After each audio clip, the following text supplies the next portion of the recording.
Okay, hi everybody, and good evening here from Finland.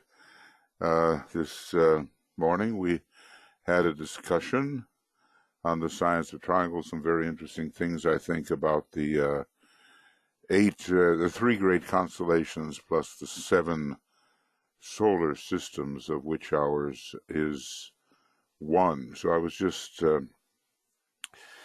discussing, we're a big heart center, and the soul ray of our solar system is the second ray of love wisdom. So it is a dual system.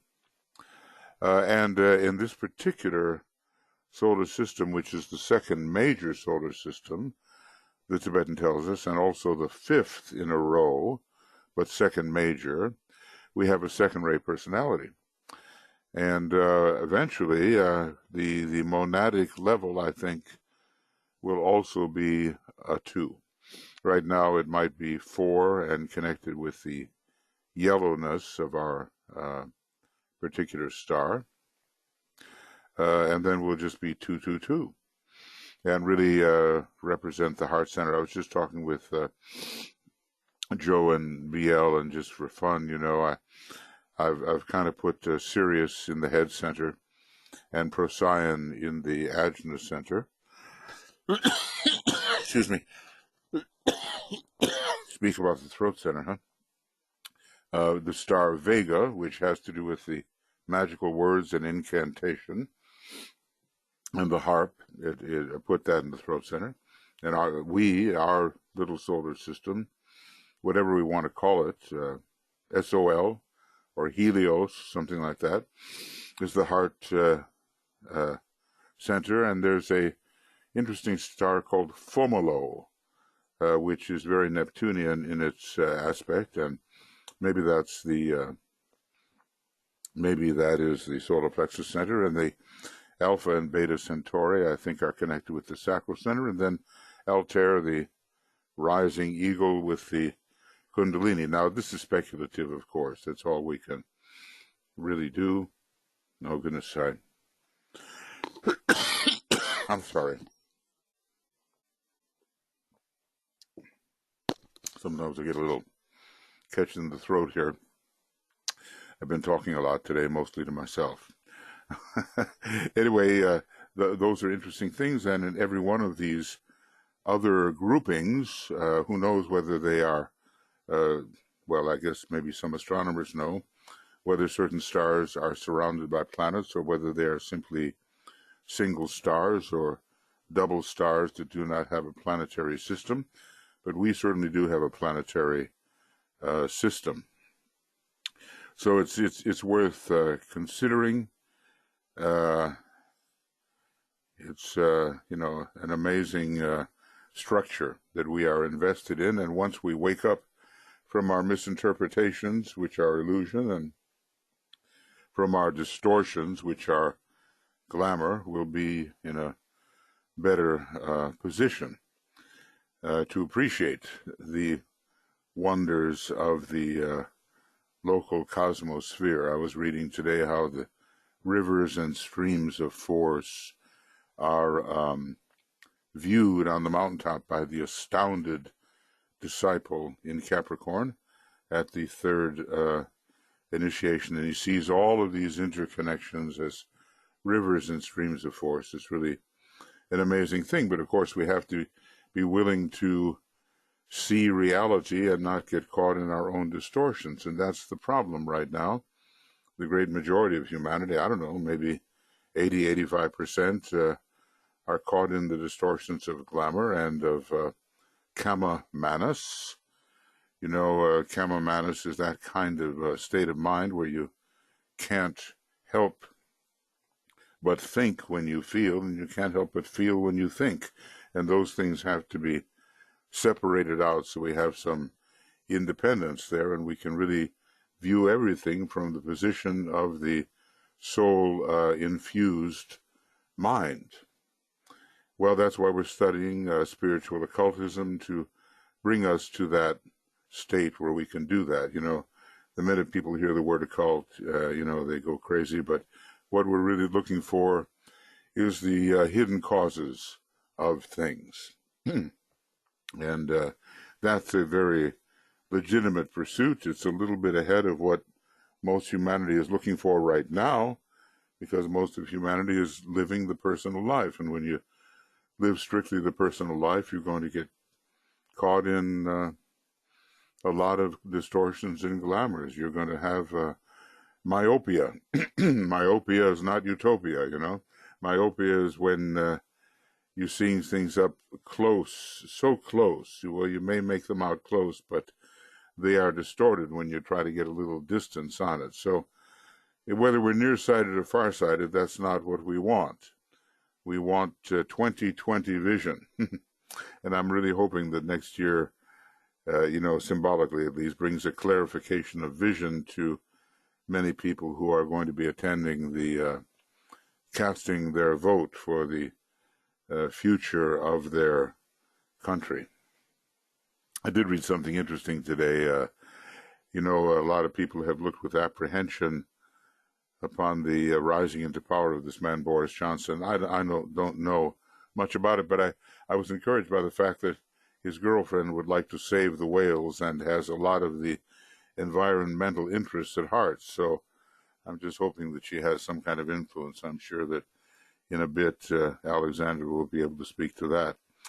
Okay, look, I want to welcome you, Alex and Anna and Annette and Antoinette and Barbara, Carl, Catherine, and Chris and Dana, hi, and Deborah and Diana and Diane and George and Ishtar, Jan and Joan and Karen and Catherine and Lenny and Mariana and Nicole, Nienka, Sandra, Suzanne, Tia, Zenaidi, and Anne Veronica, welcome. And over here on the other side, what happened to my wife? She was here somewhere. She was going to be... She did not come. She didn't come in. Oh, something happened. Okay. All right, well, she'll be put somewhere, either one side or the other, and helping us with staff is our Joe and BL to make sure that I don't wander too far from the subject. It's a very difficult task.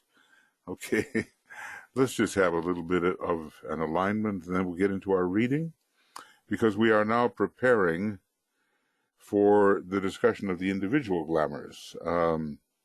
We won't get there tonight, but then we'll take them ray by ray and so forth. We did that a long time ago, but it warrants revisiting. And then we got into the group glamours, but really both are required, because in a way, in this business, you're only as good as your instrument. And if your instrument tends to lead you astray and you don't know it, then you can't really contribute to the dissipation of group glamour with any kind of real accuracy and effectiveness. So this wonderful map is on page 344 of a treatise on cosmic fire. It's probably the biggest map that the Tibetan, at least, has given us. Maybe some of the theosophical maps try to go a little further. But in any case, wherever we are,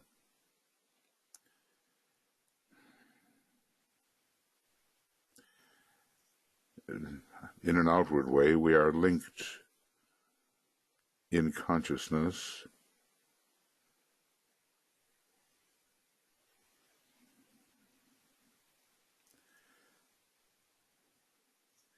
And although we seem to be dispersed,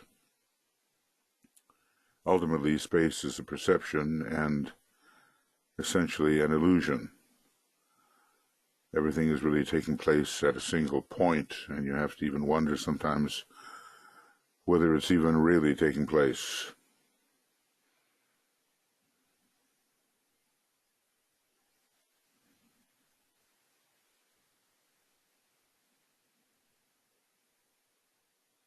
So you can feel, when things get quiet, that the group draws together, and maybe you'll feel that vibration at the top of your head, and so often the soul or its energy is pictured, somewhat above the head here, and one day the anatomy of the egoic lotus in its positioning will be revealed, and we'll see, because after all, we're still very much on the cosmic physical plane, and we're still very much in the world of form. So all of these things, the egoic lotus, etc., it has its position relative to its personality.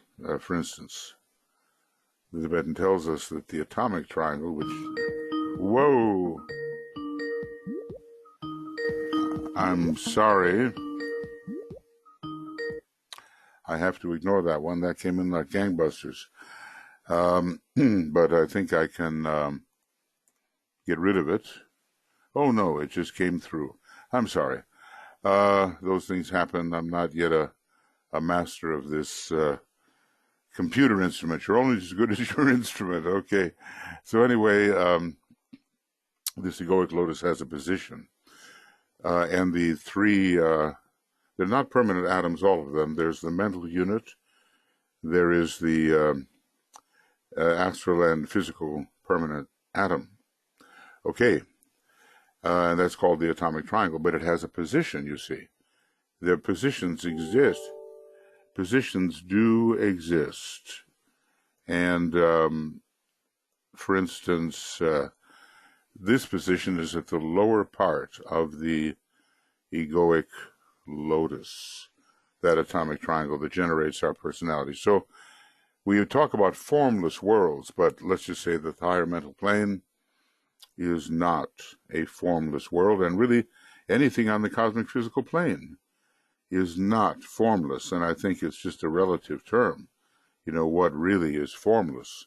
There are these very loose kinds of forms that are not form as we know it, but they still are form. You know, as a matter of fact, if you really think about it deeply, there's only one something, whatever, that is formless, and that is the absolute reality. There is no form there.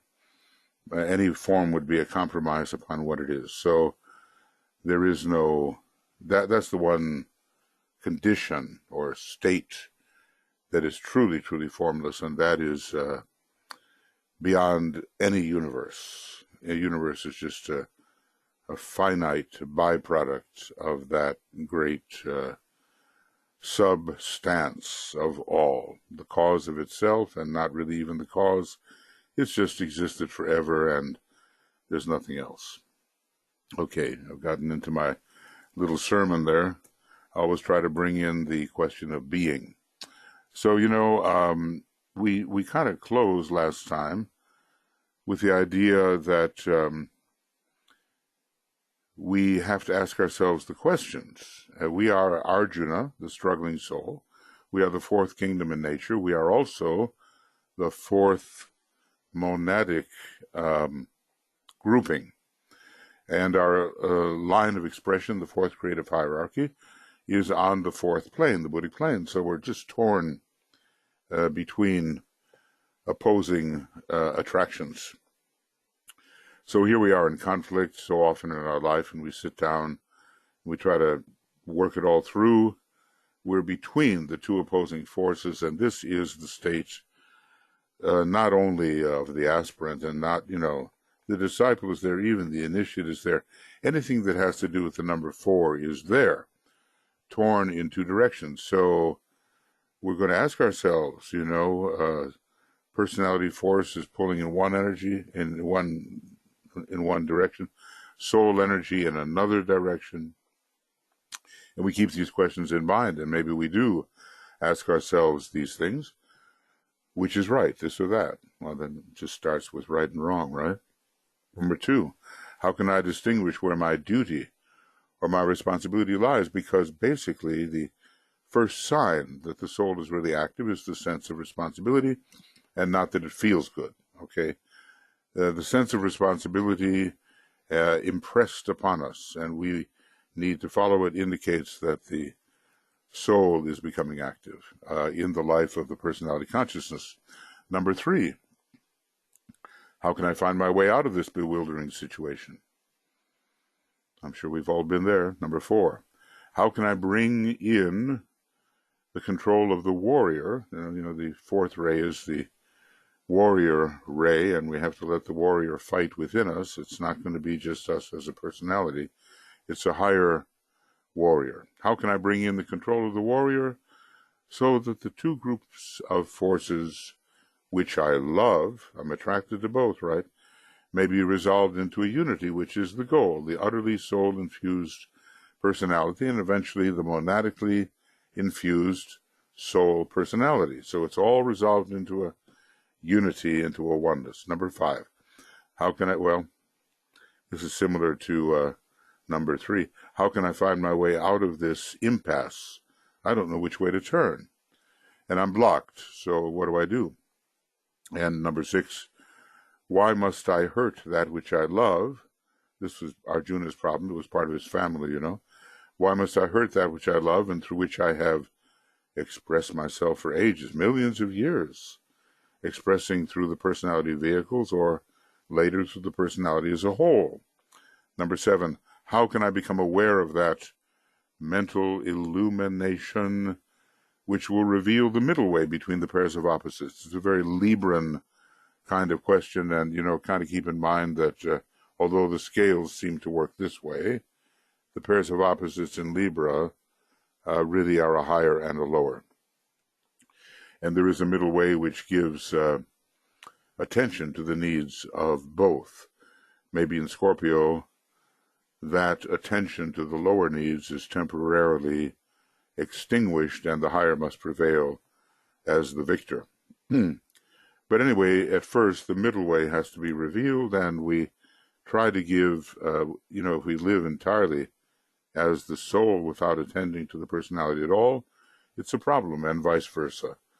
So we have to put them both together. And number 8, how can I see God, or else the form of God? And the Bhagavad Gita reveals that. There's a wonderful section there where there is revealed the form of God. Maybe sometime we should take that wonderful little book and go over it in the translation which the Tibetan suggests. As a matter of fact, another thing we could go over is the crest jewel of discrimination. It's called the Viveka Kudamani, and again, the Tibetan recommended it, and he recommended it in a certain translation. Certain books he wanted all of his disciples to have, and Bhagavad Gita was one, and Viveka Kudamani was another, and the New Testament was another, and the Yoga Sutras of Patanjali were another. And I guess we'd be fairly well armed if we had those and be able to really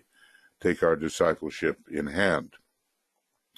So here we are. This is really our 120th program, I guess, and our reading number 60. So these are questions which arise in our minds as we are fighting the good fight on a planet of conflict whose symbol is the cross.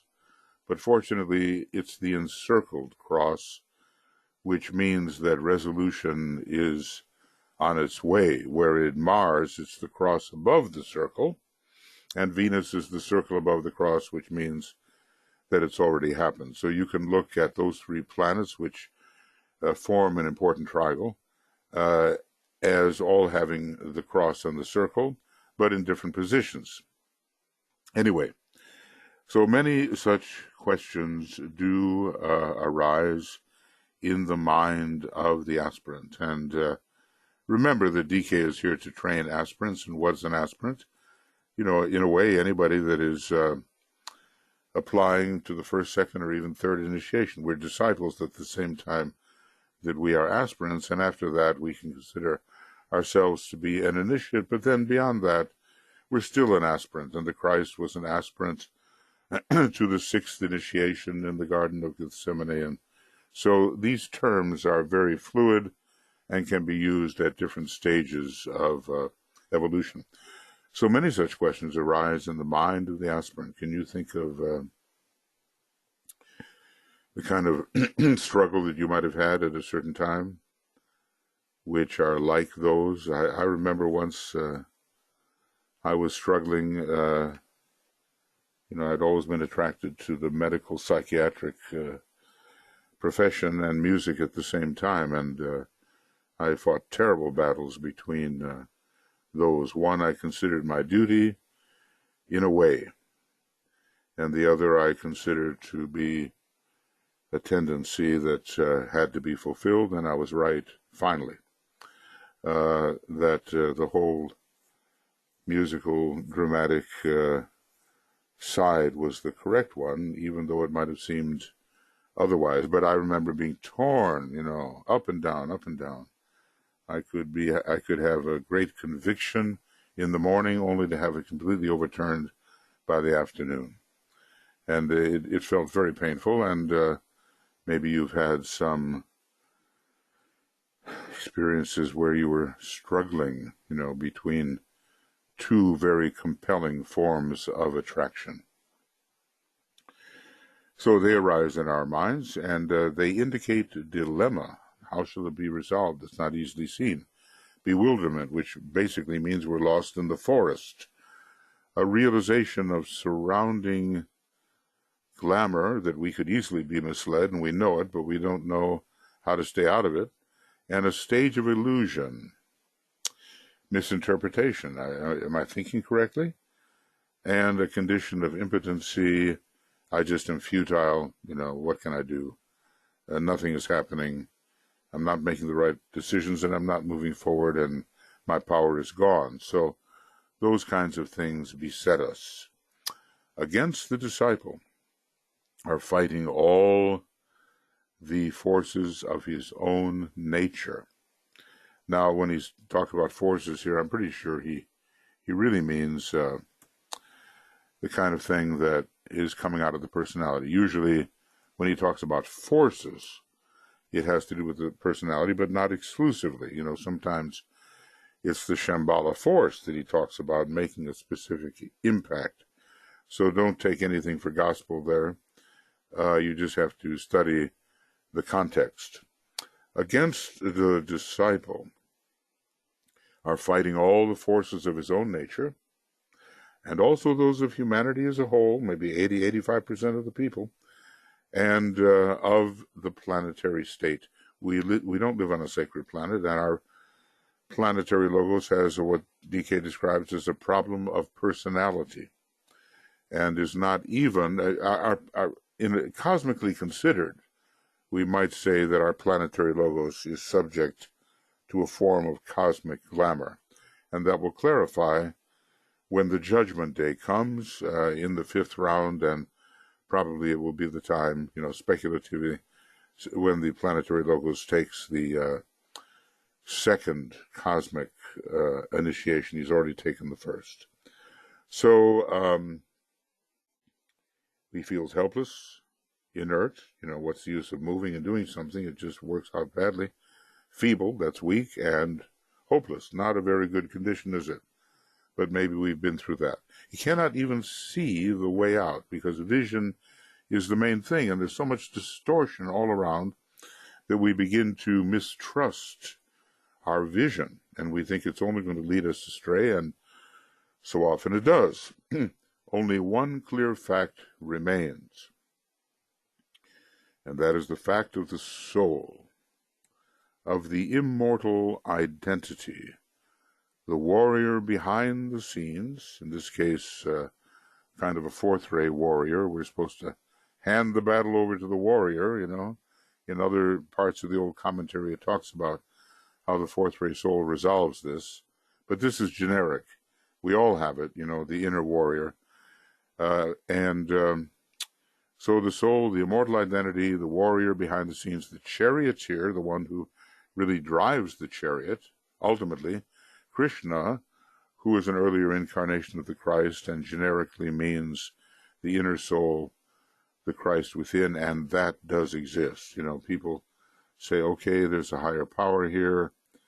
Even in the, in the 12-step program, there's a higher power, and if you can't solve it as a personality, at least there's something in you that knows, okay?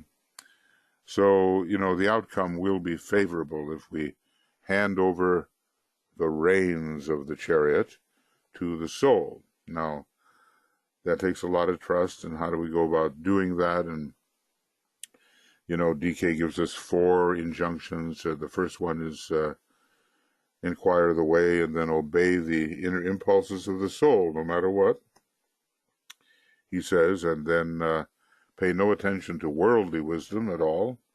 It's the spiritual wisdom that counts, and then finally set an example. So that's in a treatise on white magic, those 4 methods. And I think we can bring them together here with what is suggested. So often DK will take one part of the teaching and compare it with the other. Like, there's a place where he says, okay, take the 10 Commandments and compare them to the 8 means of yoga, something like that. And he'll just take one part. It's in esoteric psychology too. It's quite a exercise to really do that, but it builds us towards the pure reason, which is intuitive and sees things as they are. Doesn't just have to reason about them trying to get there. It actually sees. Okay. The Bhagavad Gita can be read entirely from the standpoint of the disciples' combat with glamour. And students would be well advised so to study it. Well, I'm sure there are some among us who have studied the Bhagavad Gita. There's some translations into English. There was an early theosophist, and he was a poet, and he translated. He knew whatever language it was that this was written in, and he translated the Bhagavad Gita into very appealing verse. He also translated or somehow wrote, I think it was the translation, is something called The Light of Asia. And The Light of Asia was the whole story about the Buddha, and it was rendered into English verse and very well done and really worth reading. So those, 2 books are available for us to read in that way, and well worth it.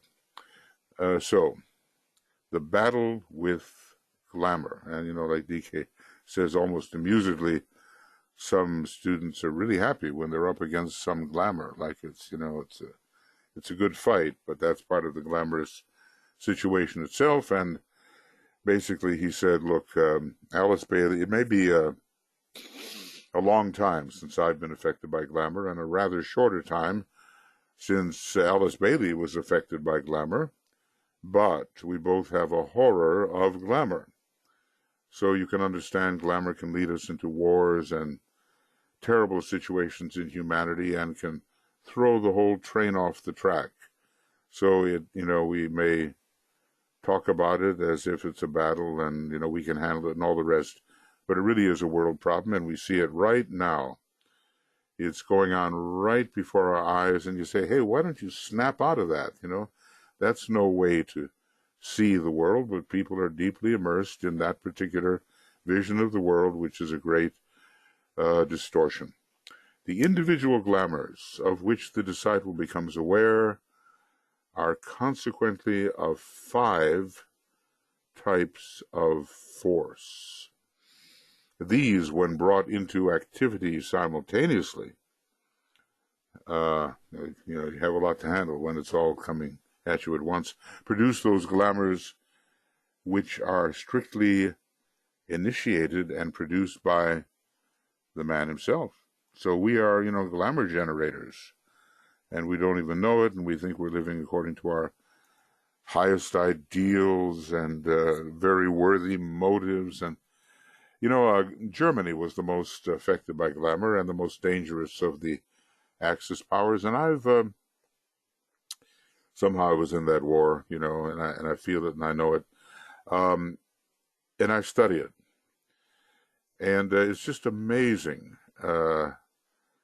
The spouses of the people who were committing the most heinous sins against humanity, and the people closest to them said, oh, I never saw any motive in my husband, in my wife, or whatever, but what was a noble motive, you see. So this glamour of false nobility, when actually you're causing tremendous pain to your fellow human beings, and all for the sake of some self-exalting ideal, which is based upon egotism and self-love. That's what we're going to meditate on tonight. It's going to be self-love. It's going to be self-admiration. And you notice how all these kind of glamours are constellated along the idea of a misapprehension of your own real identity. It really isn't what you see is what you get. I mean, it's not that at all. And so many people think it is, and they fall in love with their own form. And they miss what they really are. Okay, so anyway, we have these 5 types of force. So let's see how he describes these. 1.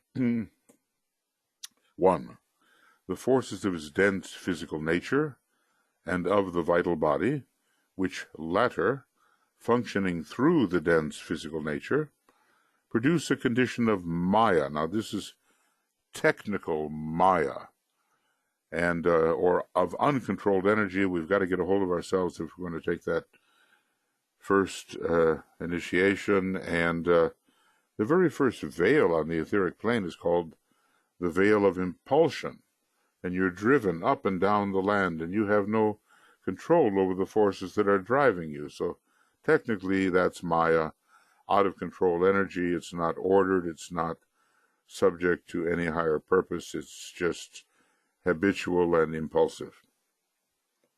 But still, a lot of people are suffering from this, especially in the Aryan age, which reflects the older ages, which were physical. We don't have that many Lemurians with us anymore, but we still have some. But our Aryan civilization, being mental, will reflect the physical, and people are still driven by these particular forces. Okay, now maybe these are, the next one is more to the point. The forces of the astral nature based upon desire and based upon sentiency. It's how we feel things. What we think things are based upon our feeling nature. It's usually a distortion. These at this stage fall into 2 groups, which we call the pairs of opposites. Now, there are pairs of opposites which are vertical and pairs of opposites which are horizontal. When we come to the horizontal, hot is not better than cold, and cold is not better than hot. But when we come to the vertical, then the soul is higher than the personality, and that has to be discriminated. So they fall into 2 groups, which we call the pairs of opposites.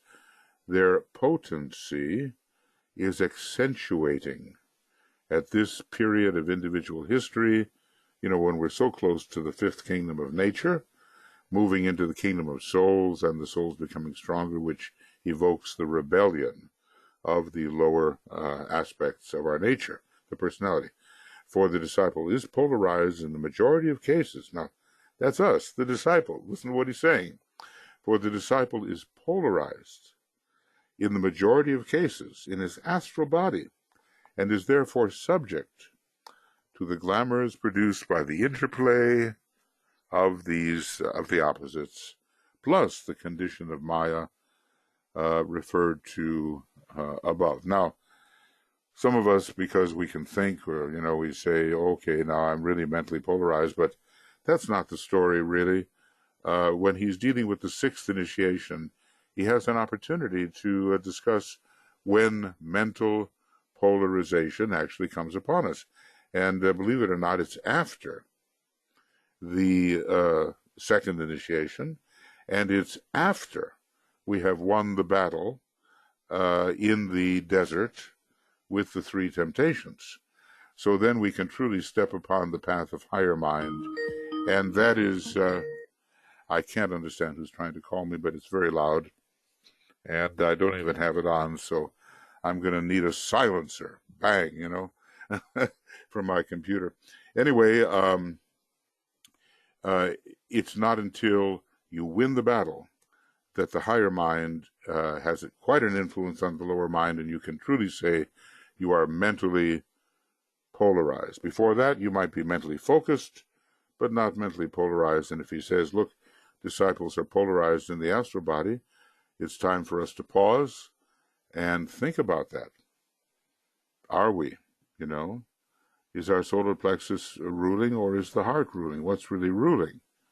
Let's see here. Tuija, you wanted to say something, I think. I saw your hand up. And looks like you're muted by an organizer here. No, you're self-muted.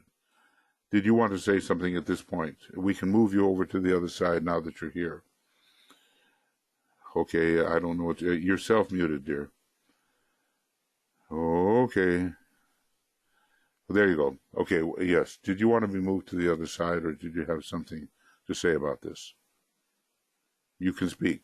Your microphone is green. Okay, something's wrong.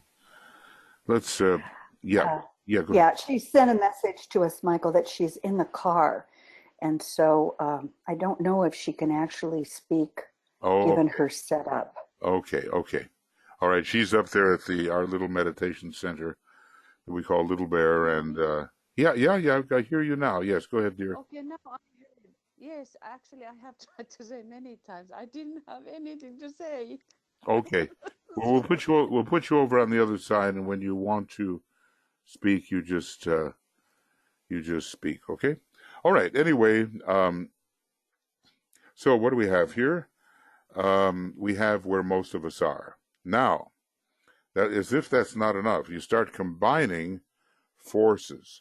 So all the Lemurian forces, all the Atlantean forces are ranged against you, and now you have the misuse of the Aryan forces arrayed against you. Here they go, and that's going to lead to illusion. The forces of the lower mental plane, of the chitta or mind stuff, of which the mental body is composed, ranged against us. This is colored by past activity, as is the substance composing all the vehicles. Really, we have a hangover, you know. So many of us have a hangover from the moon chain, and some a hangover from the third solar system in general. The Earth has a third solar system hangover, which is really the first, I'm sorry, it's the first solar system, first major solar system, and is very material, and we haven't resolved those things. So I'll make an analogy, just the way the moon chain failed and has to continue its progress within the Earth chain. So there were failures in the first solar system, which are continued now, and they have to be worked out within this second solar system, a much bigger arena of work. So this adds to Maya and glamour, the state of illusion. Well, now you've got the three-headed dog, don't you? Cerberus, the three-headed dog from hell.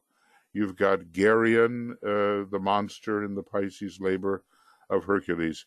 You have all those threes which have to be conquered by the soul. Then the next of the forces, arrayed against the true soul in the human being, the personality ray then emerges.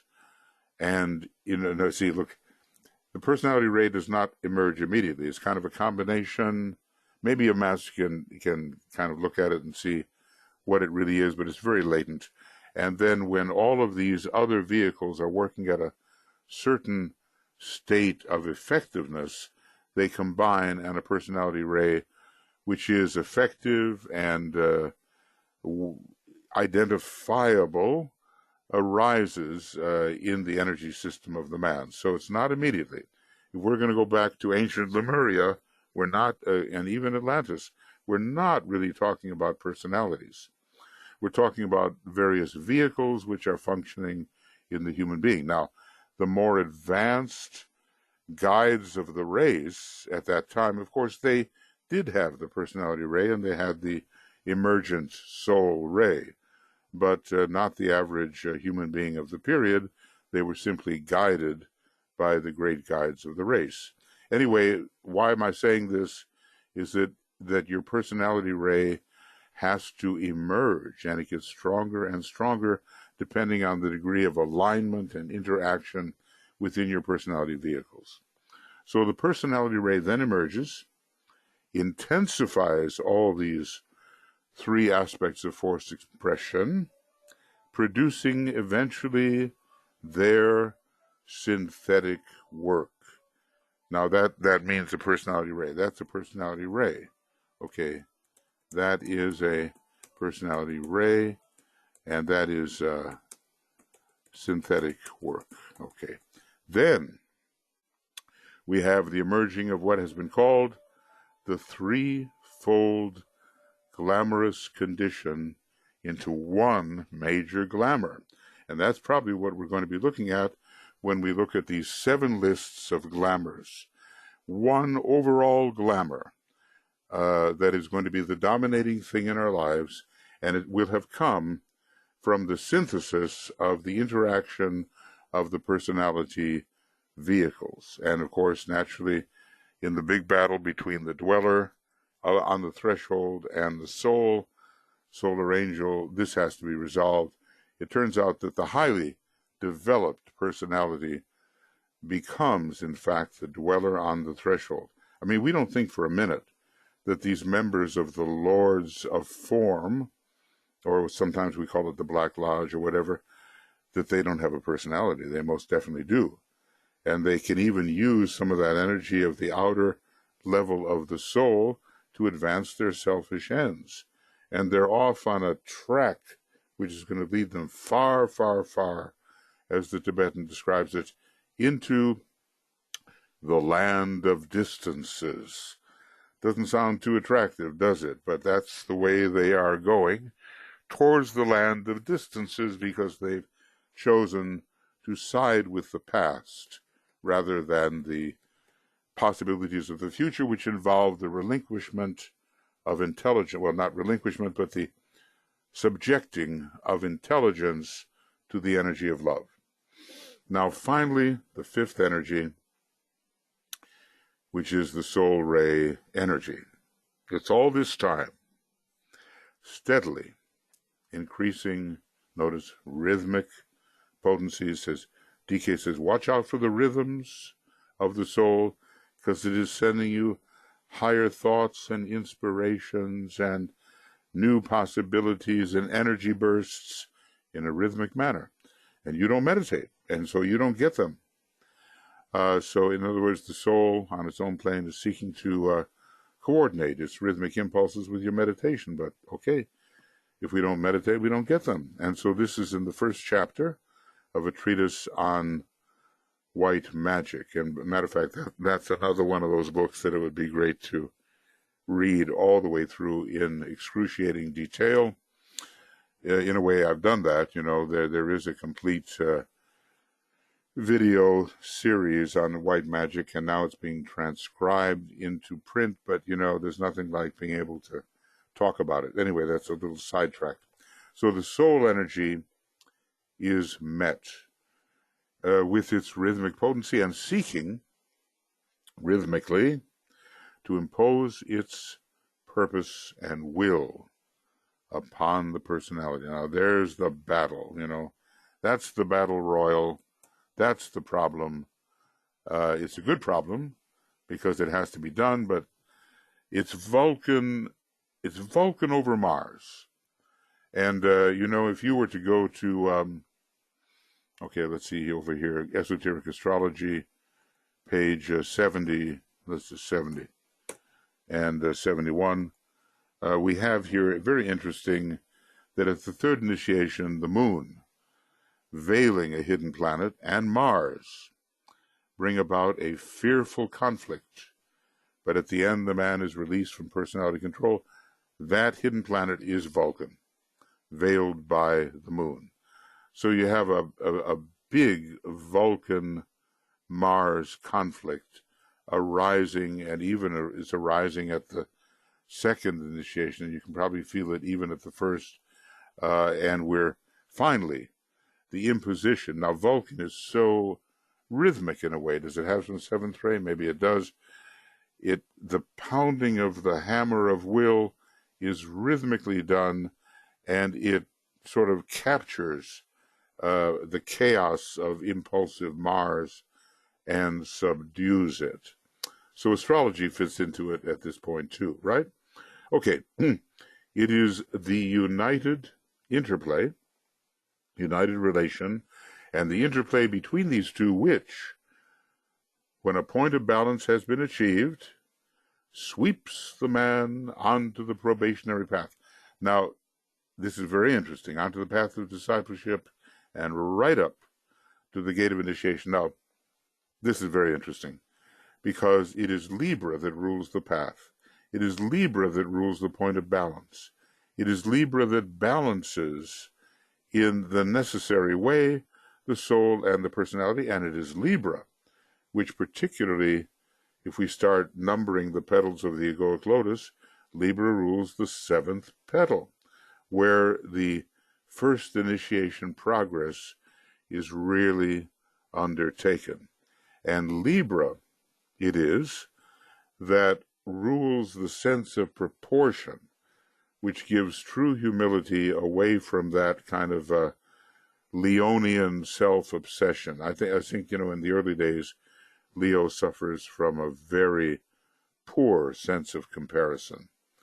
And Libra comes along, and because it has such a great sense of comparison, can see what's big, what's small, what's good, what's bad. In other words, it can adjust and weigh all things as to their value and take the man away from that self-love, that self-obsession, that lower self-blindness.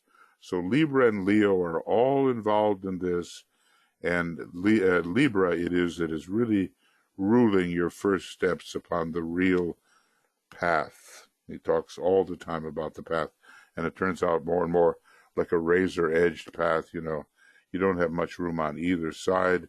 You have to tread right between the two. So the soul ray is coming in. Under Vulcan, it's seeking to impose its purpose and its will upon the personality, and it is the united relation and the interplay between soul and personality, when a point of balance, Libra, has been achieved, sweeps the man onto the probationary path, ruled much by Libra, on then to the path of discipleship and right up to the gate of initiation. There, standing before the gate, he recognizes the final duality and awaits resolution. The dweller on the threshold, with which he identifies himself as a skilled personality and an intelligent personality, and maybe one who wants what's in the world, and the angel of the presence, which in my view at least is as much of the solar angel as you can kind of bring into the egoic lotus and the causal body.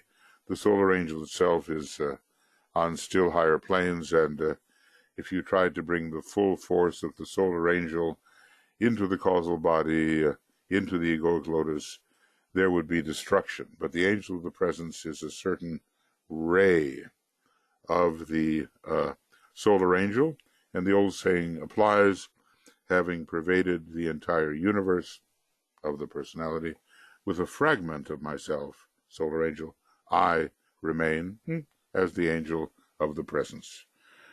Okay. Oh, we're just about there then. So let's see if there's anything worth I don't think there's anything worth going on to, because it's a whole other subject, or at least it's a continuation in depth of a subject. And of course, I had hoped, but my hopes are always ahead of the possibility of realization, and here in a few pages come the glamours of the rays. So, basically, what I'm going to do is, let's see, what page is this here? Should be able to tell that on page 117. All right, and, yep, Angel of the Presence, yeah, that's where I'll stop. And hopefully you've been noting and taking notes where you have felt there was something of interest to you, and we can discuss either this or other factors within occultism. So that's page 117, and I'll go back here, and we've done a whole page. So that's really very satisfying.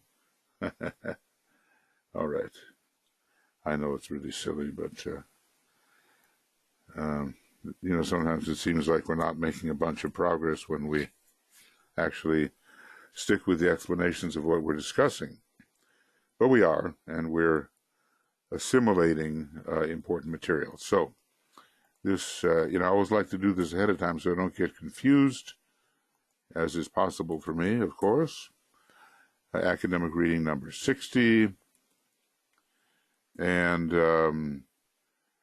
this is the 26th of July. And we're on page, it's really basically 116 to 117. And then we'll start with 121, Dissipation of Glamour. Academic reading number 61. And it'll be next Friday. And it'll be a morning session. And it'll be on the 2nd of August. And I may be leaving shortly after that, I'm not sure, but for a little while I'll keep you informed. And this will be 117 to whatever, and it'll be a morning session. Okay. All right. Now, it's time for your thoughts, and I'm going to try to make this a little bit smaller. I don't know whether it's really going to work very much, but hopefully you've been able to take a few things in.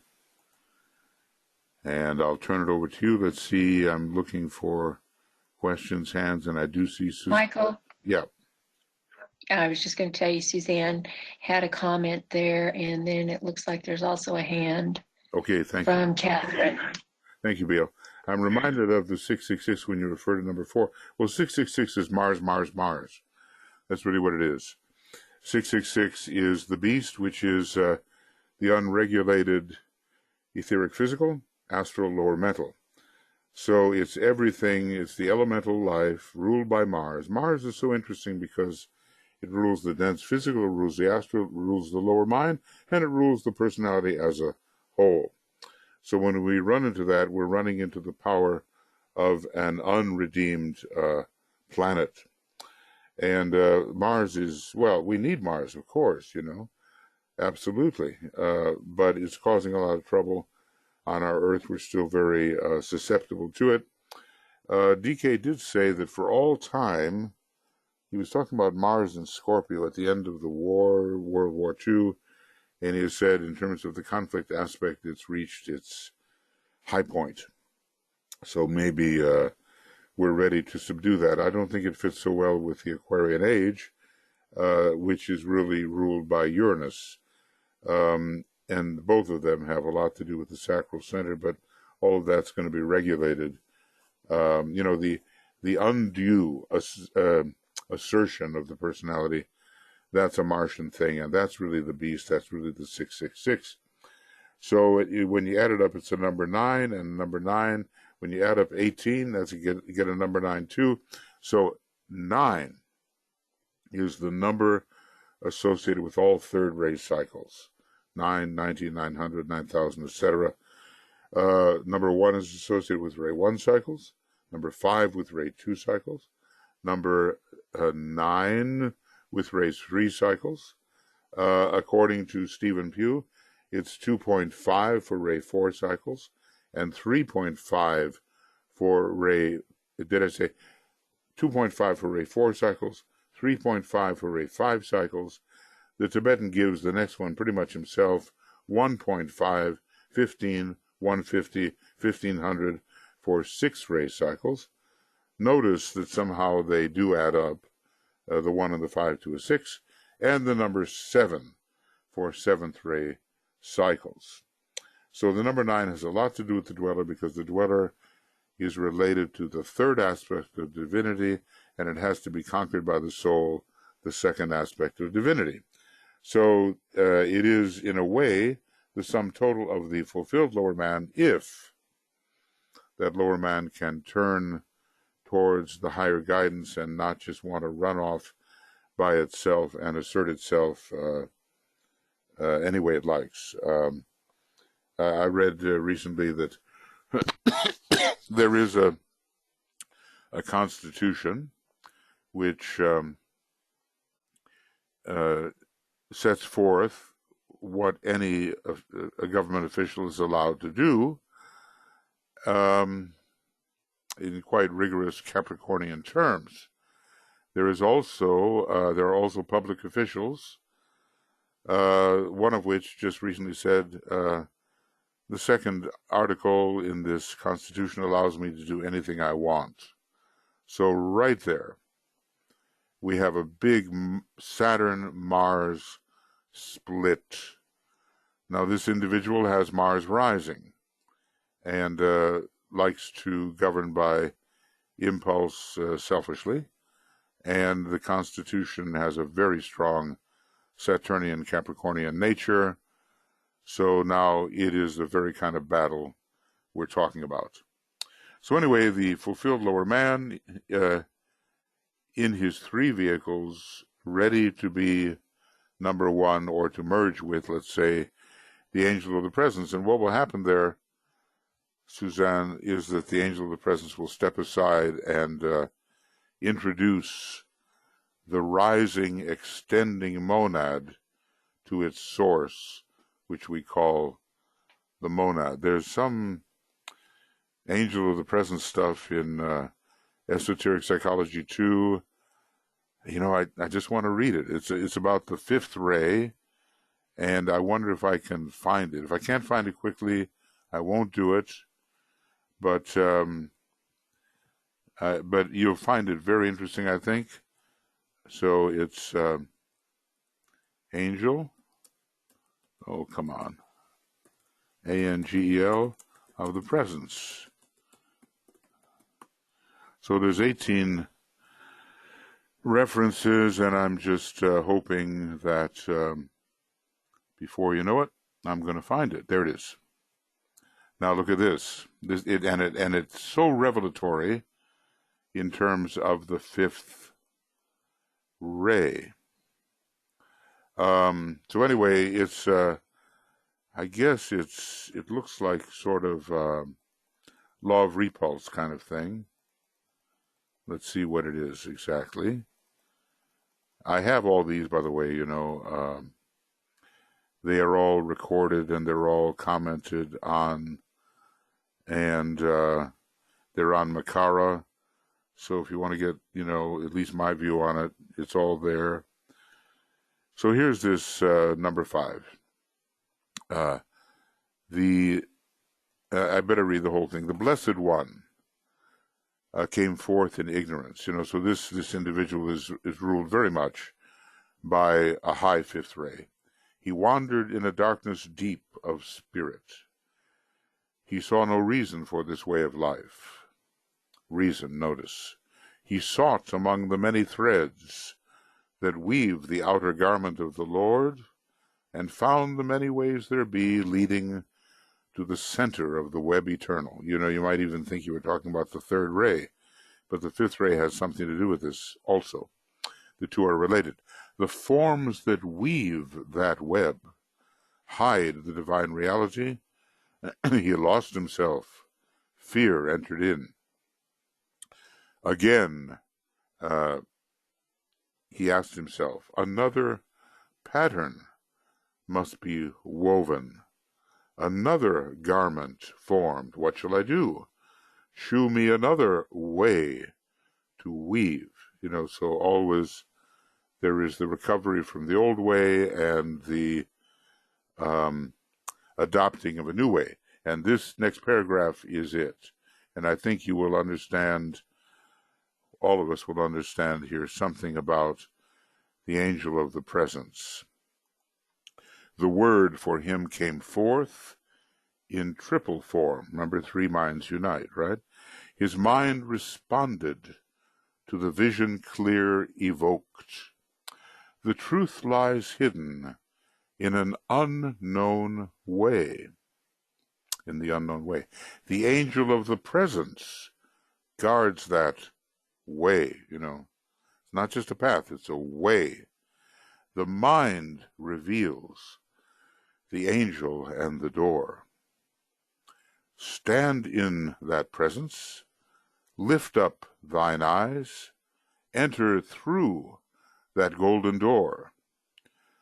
And then this next very important statement, thus will the angel, who is the shadow of the Blessed One, i.e. the monad, reveal the open door. Thus will the angel of the presence, who is the shadow of the Blessed One, the highest part of ourselves, reveal the open door. That angel too must disappear. It goes back to the sun. The Blessed One remains and passes through that door into the light sublime. So you are an extension of the monad, a higher Blessed One, and you are an extension of that. You're also called the Blessed One, and you return to your source. Now, all of these are wonderful, and they're all about monadic psychology. So, you know, and you may have said, well, why didn't DK talk about the monad in terms of psychology? But he certainly did. This whole section about the Blessed One is exactly that. And so some of the secrets of the angel of the presence and the monad are given precisely here. Okay, now I probably even forgot what your question was. You know, I get talking. Anyway, yep, I think that's it. Yep, that's it. I think I covered it. So it's a big battle between the lower man, the 666, it's a struggle. And then it's a realization, the prodigal son begins to wake up, begins to return, and a little part of the solar angel called the angel of the presence helps the man open the door and return to his monadic source. And we're told that a very scientific method of integration and diffusion will be worked out by the scientists, the internal scientists, on the fifth ray. And here is an example pointing in that direction. Okay, now what else? What else? Okay, Catherine has her hand up, but I also wanted to let everyone know that I put that link on Makara to your Blessed One's commentary. It's in the chat box if anyone wants to check that out. Thank you very much, Bio. Yeah, what I did, you know, I'd like to do the whole book, but I selected the old commentary sections of Esoteric Psychology, especially, well, you know, maybe mostly Volume 2, but some Volume 1. And I gave interpretations because I figured that interpretations are sometimes needed with the old commentary. Not to say the mind's the last word, but anyway, they are found on Makara in general. So, okay, you have something there to work with. Thank you, Biel. Okay, now, other thoughts? We're dealing with glamour. Catherine still has her hand up. Okay, let me find it. Okay, here we go. Catherine, there you are. Okay, yep, Catherine. Go ahead. You can speak. Okay, I'm speaking. Right towards the end, you were talking about Libra and the first initiation and the sense of proportion. And I thought, wow, humanity's at the first initiation. Yeah. And if we could have a sense of proportion instead of this fear of, oh, it's all going to go away, or, you know, like major change. And so I wondered if you had a reference, if there's a place where there's an expansion of that, or if you just care to expand on your own about Well, he says, Libra, first initiation for humanity. It's humility. It's about humility. And the quote is from the Tibetan, wherever it is, that humility is an adjusted sense of right proportion. And it takes us away from a great absorption in our own personality, the self-love. In other words, we finally take our eyes away from the little personal self, which is kind of like a requirement for the first initiation, which humanity really needs at this time. And we take our eyes away. Now, you know what's really interesting? The sun is exalted in the sign Aries, but it falls in the sign Libra. So the lower expression of the sun, which is kind of egotism, and self-absorption, and looking so much at the little personal self, that falls away, is really weakened in Libra. And Libra, when it occurs with Leo, it rules those lives in which this transition is really taking place. So it is sometimes associated with what's called the reversal of the wheel. Now, maybe there are a number of reversals of the wheel, but somehow when work is being done in the later fifth petal and in the sixth petal and beginning in the seventh petal, we have this reversal of the wheel. And then we start aiming towards the higher of the pairs of opposites, and we become a true aspirant. Now, as well, I have all kinds of reasons for, saying what I say on this, but basically Libra rules, through its ruler Uranus, the sacral center. In the first initiation, we have the elevation of sacral center energies into a higher form of creativity at the throat. So that fits it as well. Libra in the early days is called unbalanced fiery passion. If you really want to find out some of these very cool kind of words that are connected, you go to Esoteric Astrology and you turn to page 333. Here it is, Libra, unbalanced fiery passion, then human love, okay? The weighing of the pairs of opposites, and that's for the more advanced individual. Let's see, how does he call it? What are you here? You are an advanced man. Okay, undeveloped man, advanced man. And if you're a disciple or initiate, then finally, balance attained between, the pairs of opposites, divine love. And that's the Ray 2 component of Libra, and understanding. So Libra is not just a third ray sign. The Tibetan is hinting that other rays are coming through it, but sometimes he's not too explicit. In this case, it's just really obvious that the higher application of Libra is the love energy and the choosing in such a way that a real soul infusion and the ability to tread the path results. And so basically what happens is this lower Martian, lower Uranian energy rises from the sacral center into the throat, and you begin to create according to the plan, and later you create magical words which help to bring the plan forward. So all these different pieces of evidence combine to show how Libra is the relief of Leo. Now, Leo, of course, is very high. It's the one self. It's it's the big self. But that's later. At first, excuse me. At first, Leo is everything about concentrating the sense of self in a very small space. Or let's just say, if in your field of consciousness, another way to look at it is that whatever you think yourself is, it takes up too much space. There's no proportion at all. The sense of comparison is terrible. But after a while, with Libra coming in, oh, there's the other one over there. Well, I wonder, how does this compare with that? And before you know it, you get a balanced point of view about the true value and weight and significance of the other, which Leo doesn't have in the beginning. So it's really, really important. Just look up the page where you find Leo and Libra together, and you will see, I wonder even if I could, I don't know if I can go finding it, but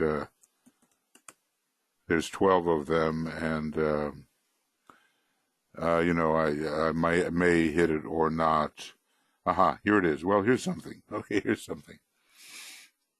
Well, someday it will be of interest to make a scientific research and investigation into the power of balance which Libra wields, and a consequent analysis of the effect of Libra in an individual life.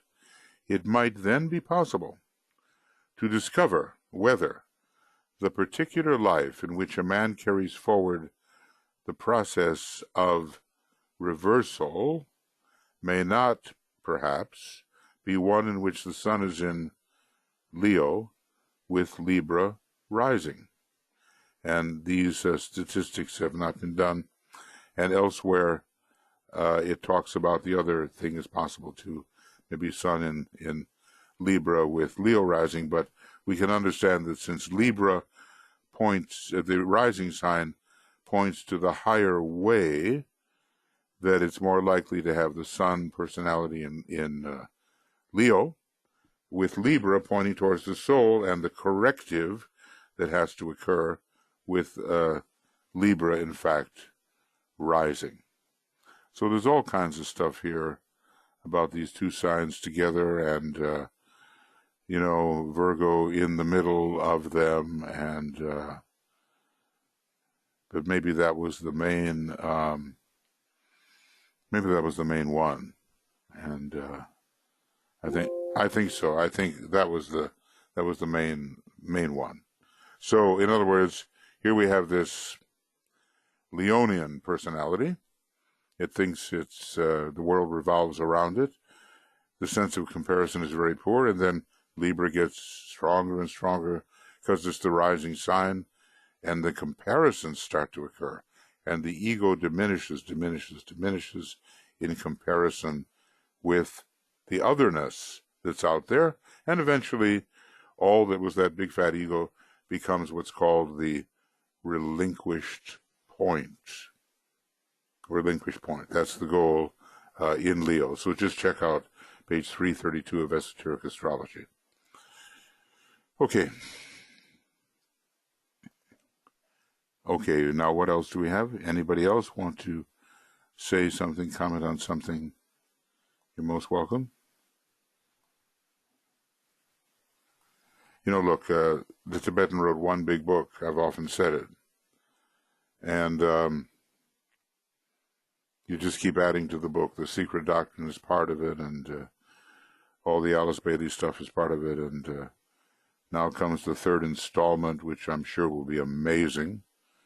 And it will begin, actually, with astrology, is what he tells us, basically.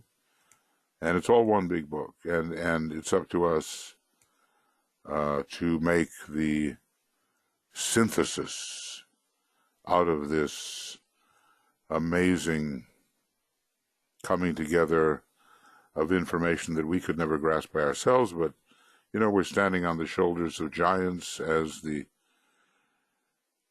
story goes. Or was it Newton who said that, if I seem to have made more progress than some, it's because I'm standing on the shoulders of giants. And D.K. is certainly, when it comes to the knowledge of the ageless wisdom, a giant. And we are given, I can't think of what it would be like not to be able to see as we can now more or less see because of what D.K. has presented to us. It would be a much more impoverished life spiritually, intellectually, in every internal way. So we have to have a tremendous gratitude, because all of this wisdom was bought at a great price. How do you spend yourself? And that's the big question. And you have to buy your knowledge. You have to buy your wisdom with your energy. And he's obviously paid a great price, but then he turns around and he shares it. And every great teacher is somehow doing that. Okay, anything else before we have our little meditation?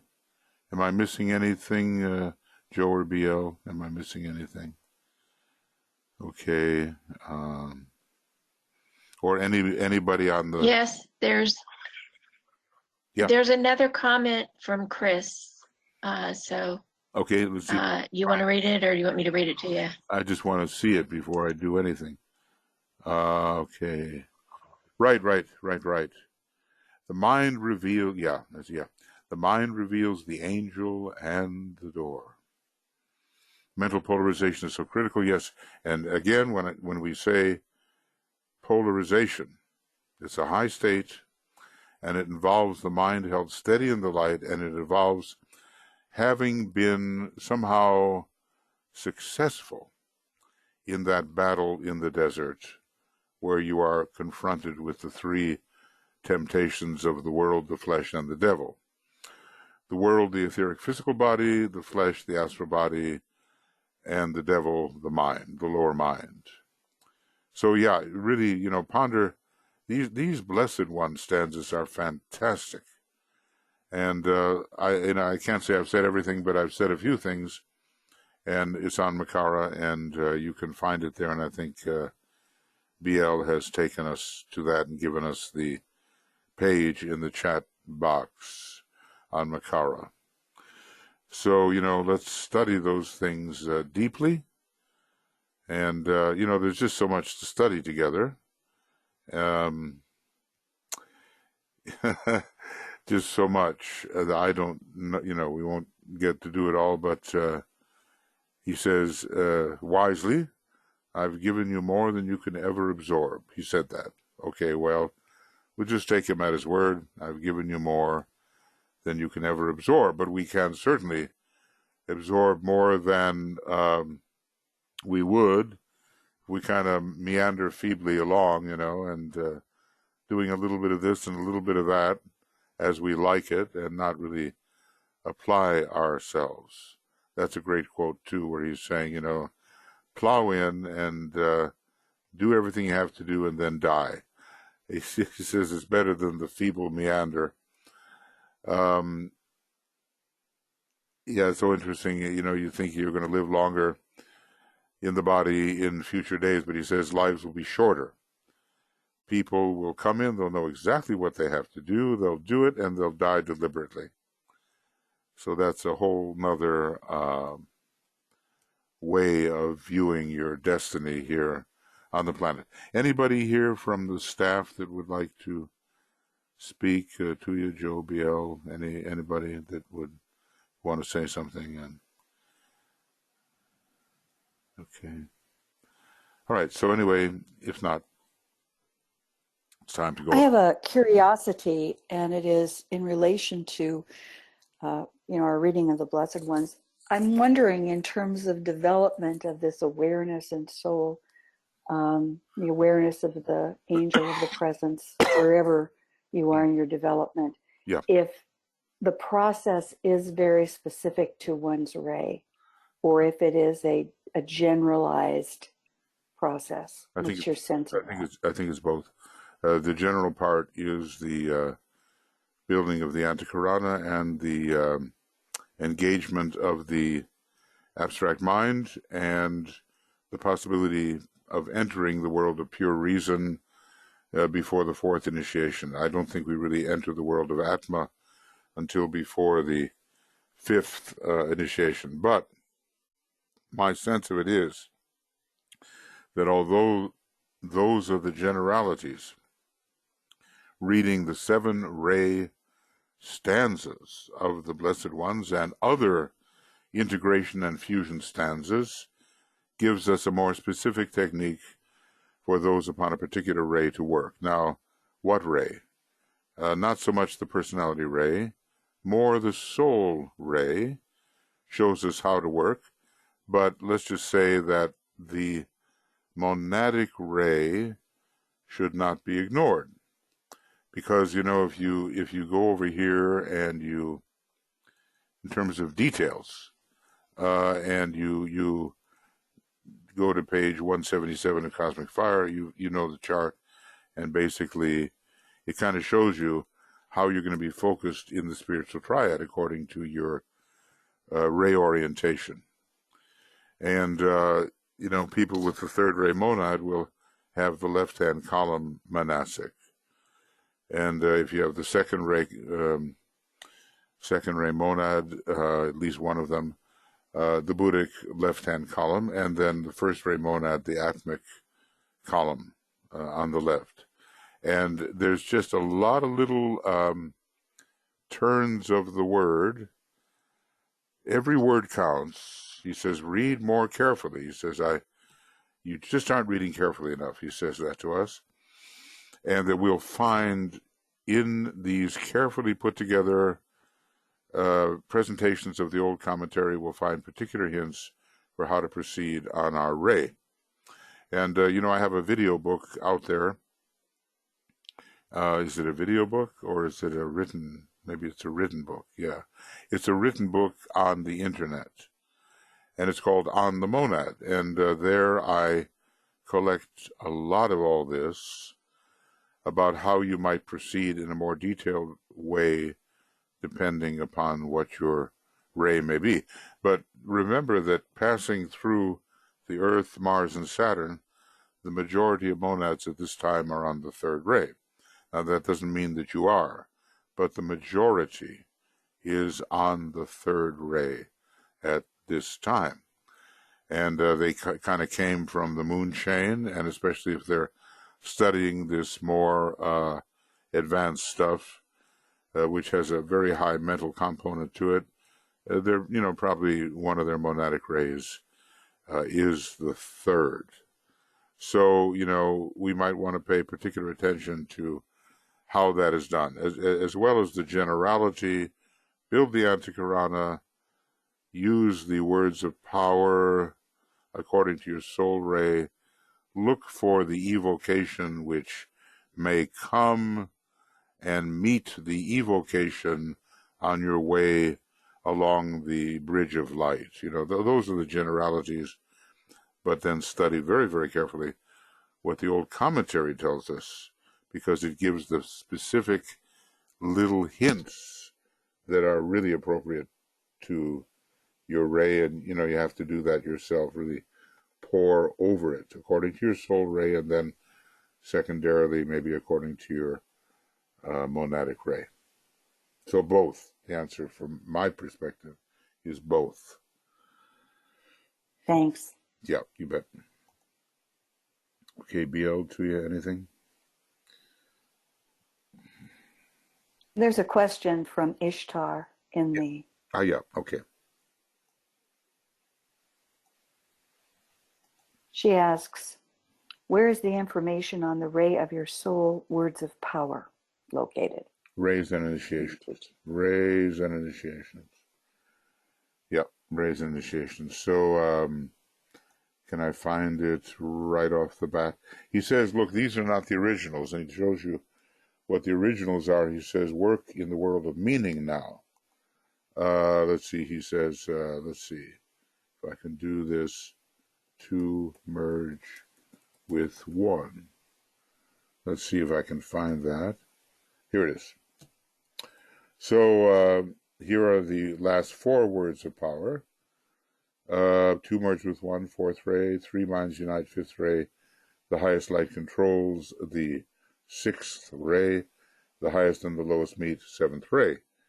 These are, advanced things, and I don't know, he probably puts the other three together. I could just tell you what they are, and you probably know anyway.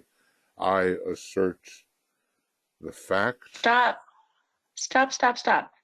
Go back a little bit so you can actually show them the real words. Oh, There, right there. See it? oh, okay. I'm looking. Like your class. Oh, there it is. There you go. That's it. I Not, dare anyone to pronounce the real words that he gives us in there. you know what's interesting about those old languages? They give you a lot of consonants, and the vowels have to be known. It's like in Hebrew, especially here there are a few vowels, but he says it doesn't do a whole lot of good to be trying to pronounce this word for the first ray, right? Ukritapklisti, whatever. And he gives one for the second ray too, doesn't he? Somewhere. And I think he gives them all. But like you said, you can't even pronounce them. So yeah, it's much easier to say, I assert the fact. yeah. He says, work in the world of meaning, and I assert the fact is the first ray. I see the greatest. Oh, here it is. Here's the second ray. Six prolux. You kind of get the idea of light in there somewhere, but there it is, six prolux, and it's a dual symbol, and who knows what he's talking about there. But I see the greatest light for the second ray, and then for the third ray, I don't think he gives it, but he does say, purpose itself am I. And there it is. So basically what I'll do for future occasions of this, when we might be talking about it, and now these are done with the idea of projection of a beam of light along the sevenfold antahkarana. It's got 7 colors in it, but the color of your soul ray is the most prominent, okay? So I'm not even going to outline these other words. It's futile. And he says the modern disciple works in the world of meaning. So the meaning is much more important than the literal fact. Now maybe one day we'll rediscover what the literal fact is, we'll be advised. Maybe there's some kind of faster way of doing something under the guidance of a master. But for the moment, let's just follow DK's intentions and work in the world of meaning. And you can probably find a relationship here to what is deepest within you. And I'm just going to make all of these as well, highlight them. And you can see how much they correlate with the ray, don't they, And the greatest light and the highest light, ray 2 and ray 6 are very related, but okay, the whole idea is reaching, straining for the stratosphere, with the 6th ray, and heaven to earth with the 7th ray, and uniting, let's just say, there are different 3 minds here, but concrete mind, son of mind, and abstract mind are one, and another one is the concrete mind, the abstract mind, and the atmic mind. That's another way of looking at 3 minds unite. Anyway, that's a whole nother subject, and but when you're building the antahkarana in general, we use this according to our soul ray. When we're doing the work of working together in a group, we might simply use second ray word of power. I see the greatest light, just as a general encompassing approach. It's just, there's books within books in what DK wrote. It's not just what's in the book, it's how you combine all this stuff to make other books emerging out of the book. So it's a very, very rich gift that he's given. Incredible. And I'm sure we all do somehow, appreciate that. Okay. All right, she's added a couple of more comments. She says, the world of meaning, this is the intention and understanding that creates the replacement of the words of power, and then a package with creative form and the imbued qualities for white magic. Okay, the world, I'll give you another definition here. The world of meaning is the world of the soul. The world of significance is the world of the triad. The world of being is the world of the monad. The world of causes, ultimately, is the logoic sea of fire.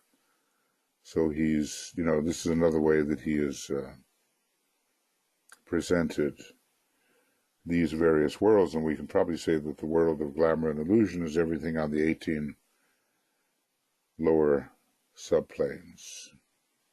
Anyway, we have to get, we can study these things academically, but we have to get used to using them. Now, sometimes when people don't know their soul ray, using this kind of thing might help them find out, but usually by the time they get there, they know what their soul ray is pretty well, and so they know which particular word of power. In a raise and initiation, there's probably 100 pages on how to build the antahkarana.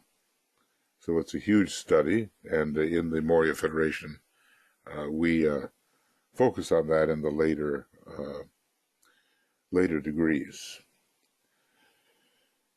Not that we necessarily will achieve it in one lifetime, because there's an antahkarana to the 5th degree, to the 6th degree, and beyond, and from Earth to Venus, and from Venus to the Sun, and from the Sun to God knows what, and on it goes, retracing the method of descent into emanation, and it comes right back to the greatest of all the logoi in any universe, and that's all antahkarana.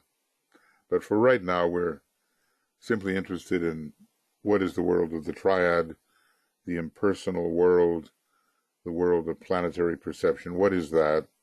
And that's where our antahkarana will lead right now, eventually into the world of being, which is the monad at the 6th degree, and eventually into the sea of fire, which takes us to the 7th degree, which the Christ and the Buddha are completing at this point. Well, they're not, they still have some centuries to go, but compared to all they've been through, you might say they are completing.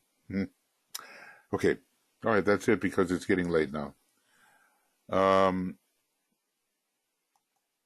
And thank you, everybody, for your thoughts. Appreciate that. And here we go. Whoops, that's the new book I'm working on. Let's see here. There it is. So we're going to work on self-love and self-admiration, this very distorted state that comes from mistaken identity. It's all mistaken identity. The Vedantists are very big on that. You say, look, is it the rope or is it the snake? We're always thinking that we are what we see. And as St. Francis is said to have said, what we're looking for is what's doing the looking. It's a little bit reflexive, How do you get behind that which is seeing? But, there are ways somehow to identify really with the observer, who ends up being the monad anyway, finally. Okay. So a little silence.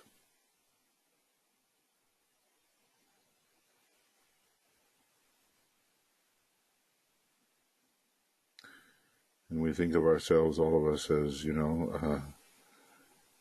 aspiring to true discipleship.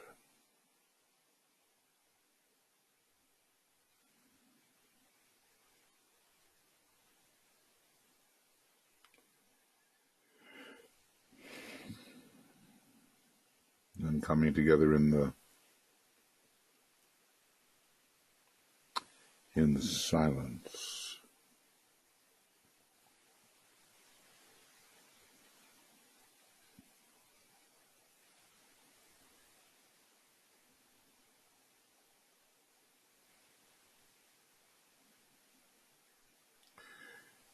And then we use the protective formula, and we do it wisely, because after all, It's actually pretty dangerous work. And it's the greatest area of illusion, if you consider illusion in a general sense. So we make that cross of divinity, which is in this case a long-armed cross involving the two eyes. And we trace light as we go. As a soul, I work in light, and darkness cannot touch me.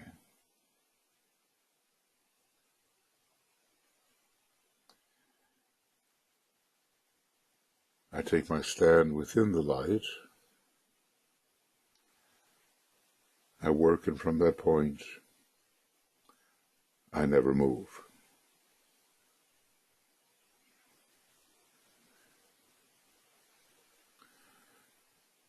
So before each one of us is this cross of light. It's a protection, and before the group, a large cross of light.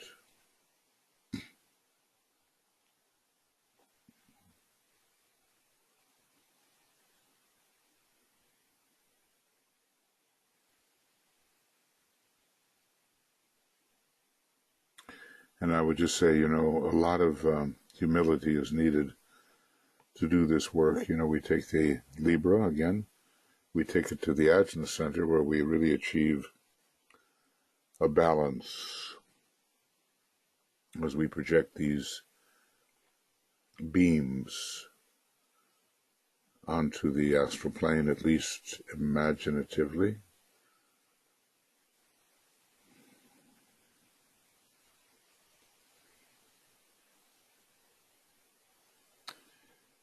So we're going to focus the light. We have a potential triple light, and we want it to be one light. So we lift up the light of matter from the etheric physical onto the lower mind plane of lower mind.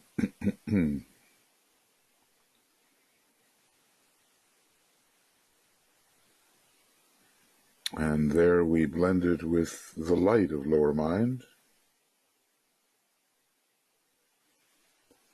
the reasoning, logical, mental light, the use of the mind in the ordinary way to bring things to light. So we blend two lights.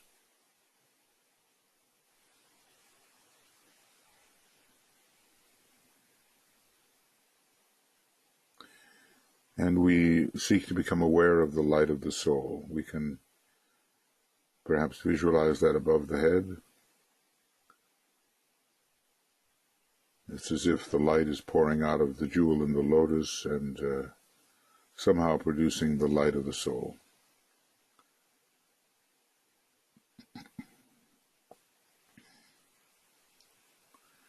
And we bring it down and we fuse it.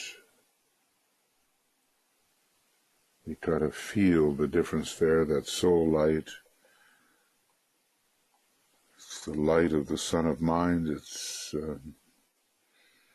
the light that reveals unity and the true nature of things, and we bring it down and blend it with the other two lights.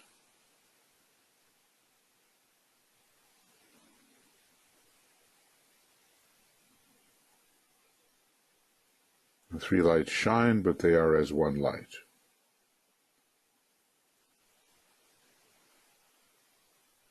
And every individual in the group has that, and the group as a whole has the light, which will become the searchlight onto the astral plane. Then we will say, the fourth point here, the light is one, and in that light shall we see light. This is the light that turns the darkness into day.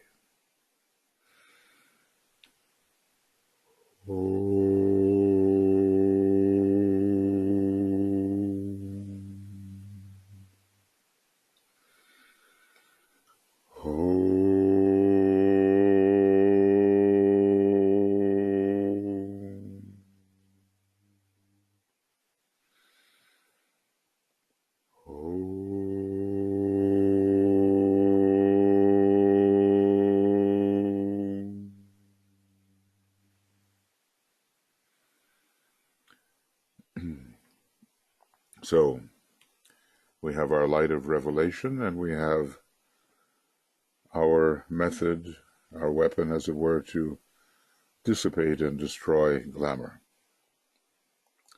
We have a formula before us, and as we say the words of this formula, the group members visualize the great searchlight they have created, turning its light upon the astral plane. This is where the creative imagination comes into the picture. Radiance are we and power. We stand forever with our hands stretched out, linking the heavens and the earth, the inner world of meaning and the subtle world of glamour. Note the distinction of inner from subtle.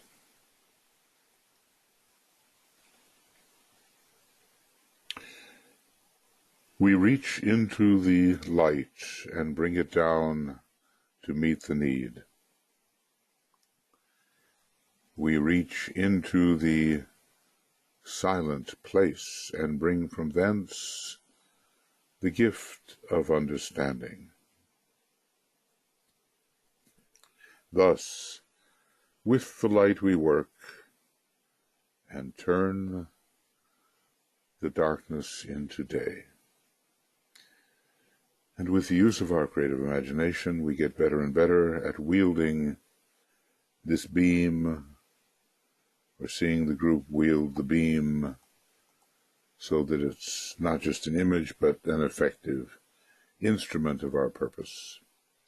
Now we're going to strengthen that beam with the spiritual will coming from monad, atma, jewel in the lotus, sacrifice petals, various other petals, into the mind and so forth.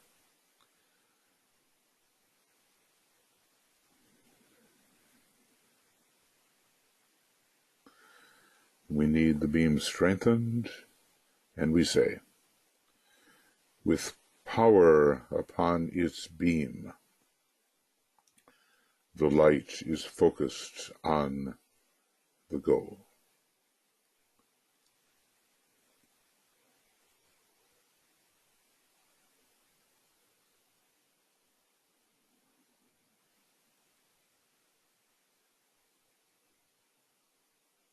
So this is a real operation we're undertaking here, not just a fanciful visualization. And we name the glamour to be dissipated. In this case, it is the glamour of self-love, self-admiration.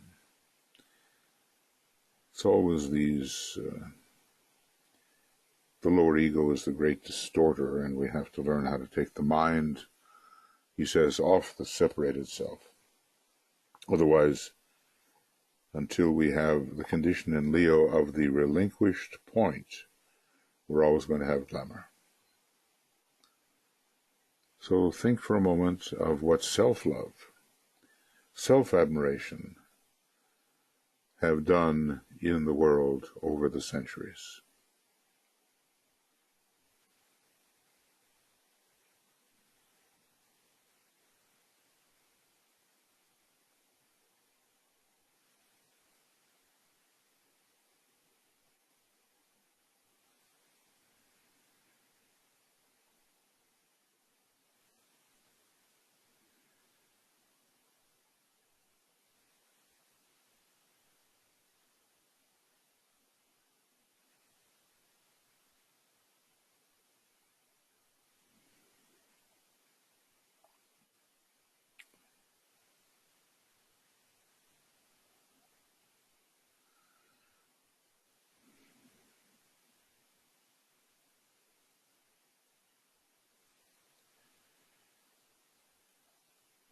Now, as disciples in training, we are aiming for wholeness of perception. the whole is seen as one, the one life, etc. And if we can only see our little self, we're never going to get there. So a unique lack of perspective can come without the help of Libra as the transformative force. The words of power. So let us think, apply these words of power,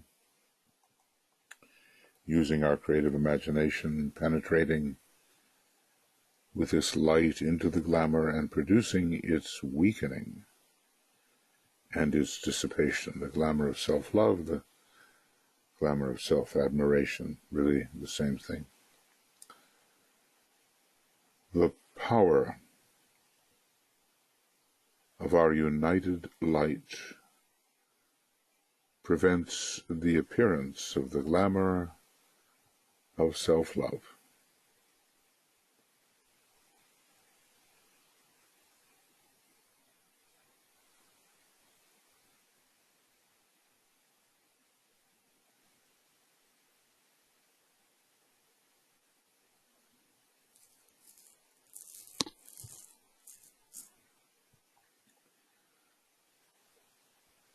The power of our united light negates the quality of this glamour of self-love, self-admiration from affecting humanity. It negates the quality of this glamour.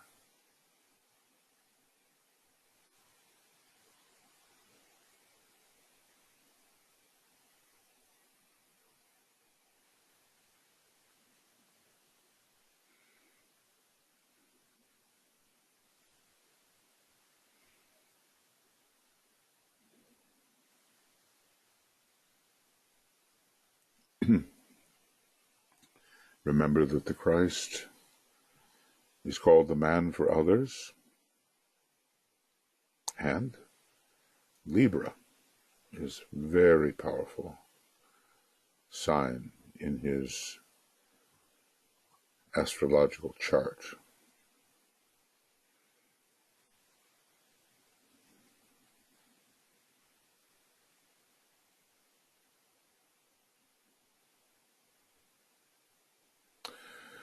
The power of our united light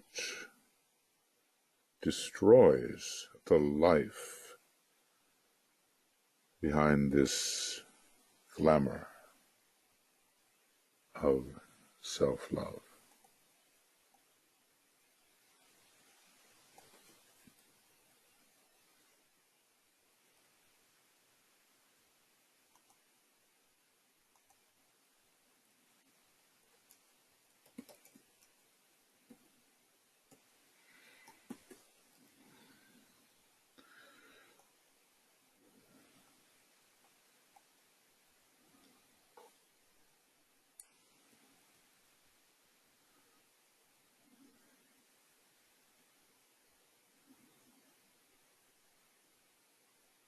Now, we'll have our 5 minutes of silence and intensity of purpose as the work is proceeding, penetrating into the glamour and producing its weakening and dissipation. There's a lot of difference between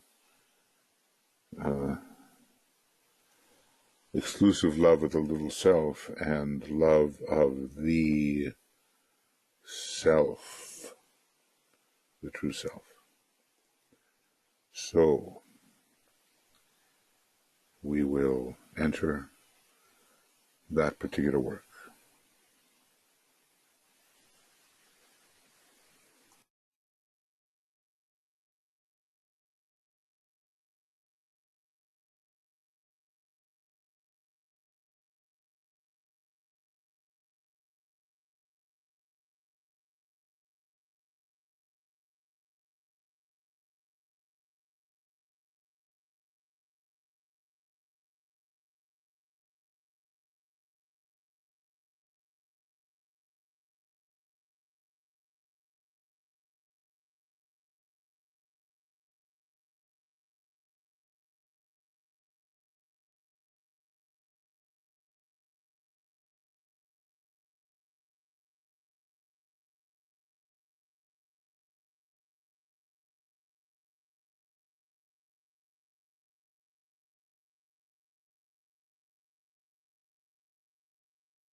somehow this is a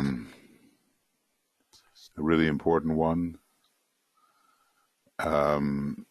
This relationship between Leo and Libra, as has come up here, because finally we have what is called the relinquished point, so that that lower self gets smaller and smaller and smaller until it just disappears. And then, where are you? And you find yourself then to be in all things, and as all things, as the pervading one, and truly identifying with the realities of life, and not with the limited condensations. So it's really, really important that we learn how to relinquish the point and move from self-love to love of the real self, which is the real being, the real soul, the real spirit, the real being. That takes time, but okay, it will be accomplished. So then we withdraw our beam back into the triple light, and we shut off the searchlight of the soul, as it says, and redistribute the lights where they came from. And we'll sound the Om 3 times, realizing that some work has been done on all the area that we usually call the beast, the 666. Some little progress has been made, and hopefully especially on the astral plane where so many are polarized. So then,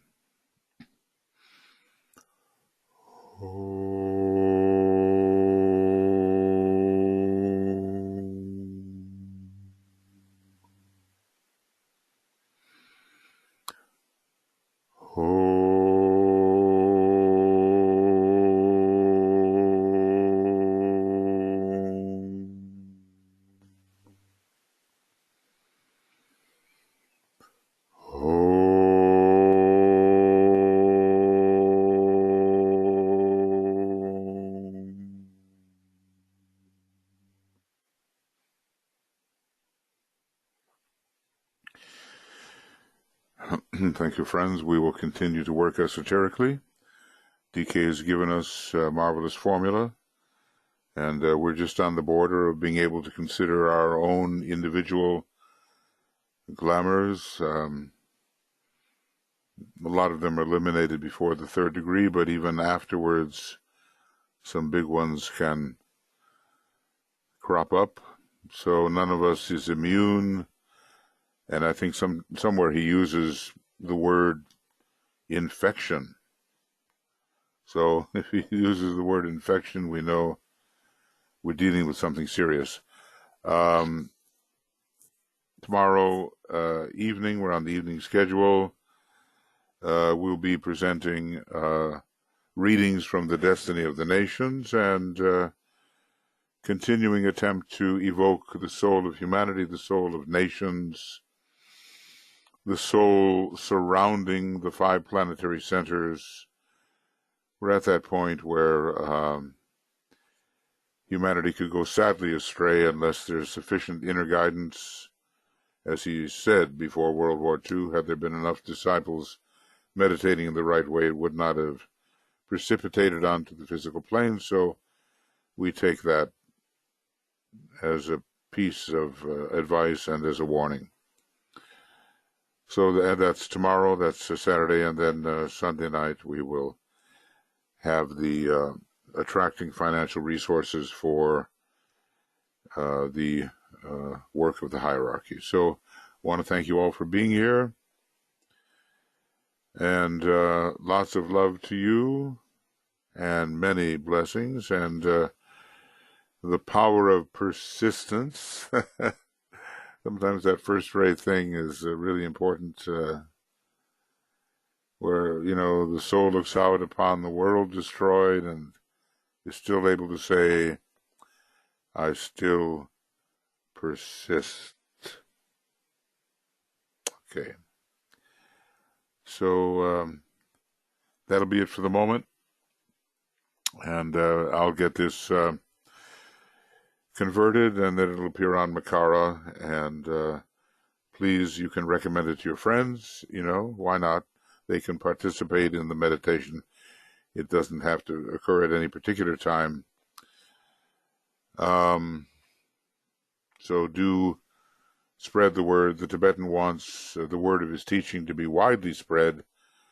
Let us spread it. We have 6 years to go before the new installment, and even after that, we can spread the Alice Bailey teaching along with the new installment, provided, of course, that we recognize it and do a little better than the Theosophical Society did in the non-recognition of Alice Bailey's work.